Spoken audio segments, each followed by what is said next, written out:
2024లో CM ఎన్టీఆరే అంటూ చెప్తున్నారు Prakash Raj. Prakash రాజ్‌కి junior NTR అంటే ఎంత ఇష్టమో తెలిసిందే. ఆయన కమ్‌బ్యాక్ సినిమా 'టెంపర్‌లో' కూడా మెయిన్ విలన్‌గా నటించారు ప్రకాష్ రాజ్.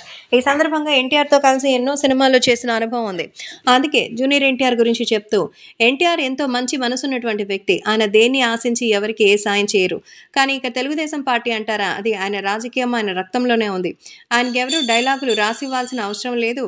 ఎవరు కూడా ఆయన తరపున మాట్లాడాల్సిన అవసరం లేదు. ఆయన మాట్లాడితే వాళ్ళ పార్టీ వాళ్ళే కాదు, ఇతరులు సైతం ఇంప్రెస్ చేయపోతారు. ఆ రేంజ్‌లో ఉంటాయి. కాబట్టి మీరెళ్లి తనకి ఏ రకమైనటువంటి వకాల్తాన్ని తీసుకోవాల్సిన అవసరం లేదంటూ చెప్తున్నట్టుగా అయితే సమాచారం. కాబట్టి రాష్ట్ర వ్యాప్తంగా ఇప్పుడు జరిగిన విషయం మాత్రం సోషల్ మీడియాలో మరోసారి పదిలంగా ఉంచండి అంటూ చెప్తున్నారు. ఎందుకంటే ఇప్పుడు ఎలక్షన్స్ సమయంలో జూనియర్ ఎన్టీఆర్ చాలా తక్కువ టైం ఉంది. ఓ 6 నెలలు పెట్టి ఎన్టీఆర్‌ని రాజకీయాల్లో వదిలేసి ఆయన సొంతంగా నిర్ణయాలు తీసుకోమనంటే ఎలా ఉంటుంది? ఎలా ఉంటుంది? ఖచ్చితంగా కూడా దీన్ని అద్భుతంగా తీయొచ్చు. కాబట్టి సోషల్ మీడియాలో సైతం ఈ విషయం ఒక్కసారిగా అయితే సంచలనంగా మారుతోంది.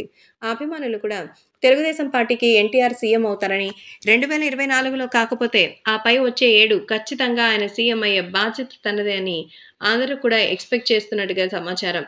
సోషల్ మీడియాలో సైతం జూనియర్ ఎన్టీఆర్‌కి సంబంధించి తాజాగా సర్వే నిర్వహిస్తే ఎన్టీఆర్ కాబోయే కాలంలో సీఎం అని పక్కాగా తేలుతోంది.